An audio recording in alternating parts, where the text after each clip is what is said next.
I want you to take a look at this image. Doesn't really look like much, does it? Pretty much barren desert. And it actually is just that on its surface, but it's literally what's lurking below the surface that was of the utmost concern to Israel.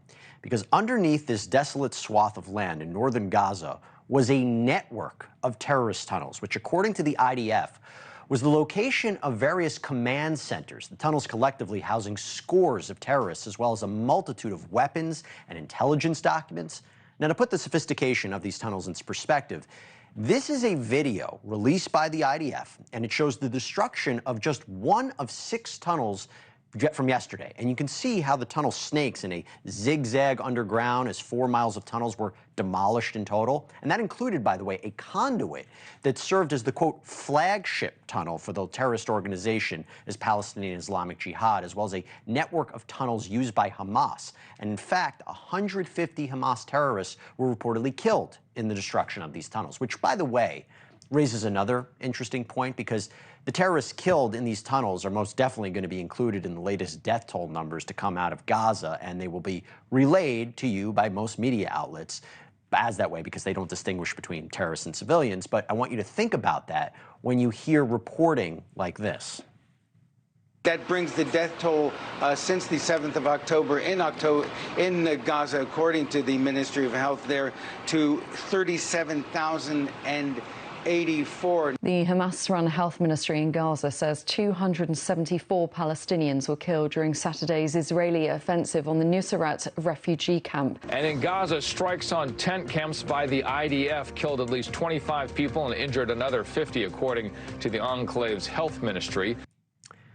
MSNBC in the latter clip not even bothering to mention that the health ministry they're citing is run by Hamas. Joining us now is Major John Spencer. He's a retired United States Army officer. He's now the chair of urban warfare studies at the Modern War Institute at West Point. He just returned, by the way, from Gaza, where he was visiting IDF units tasked with locating and destroying tunnels in that enclave. Thank you so much for coming on. So as much as this is an achievement for the IDF in destroying 4 miles of tunnels, is this, when we really look at it, just a drop in the ocean when it comes to the network of tunnels in existence? Well, I don't think so, Jesse, because not all the tunnels in Gaza, of the over 400 miles of the Gaza metro, not all of them are the same. There are levels of what I would call that one, a strategic tunnel, a tunnel that connects multiple areas, like many of the other tunnels that they have released footage of, despite the critics will say, well, they've only destroyed this much percent, which no way they could know that. But people don't understand and can't fathom.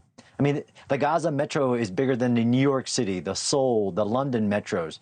There's a honeycomb of tunnels underneath Gaza everywhere you step. And I was just there last week, and I was just still awed by it. In December, I was in one that was 100 feet underground. You could drive trucks through it.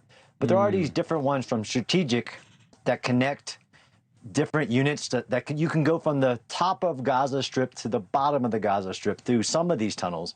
And Israel has been successful at destroying some of those more important tunnels. But yeah, it'll take a very long time to get to all the tunnels, but they're not all the same.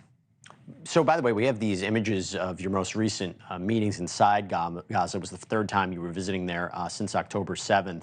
I'm glad you clarified a little bit about what we don't understand about these tunnels. One of the things I am curious about, do they contribute to the holding and transportation of the hostages? Is that a way that we're seeing them being moved? Absolutely. I mean, it's how the top leadership has been able to escape detection. It is where there have been many tunnels that were converted since October 7th into hostage-holding tunnels.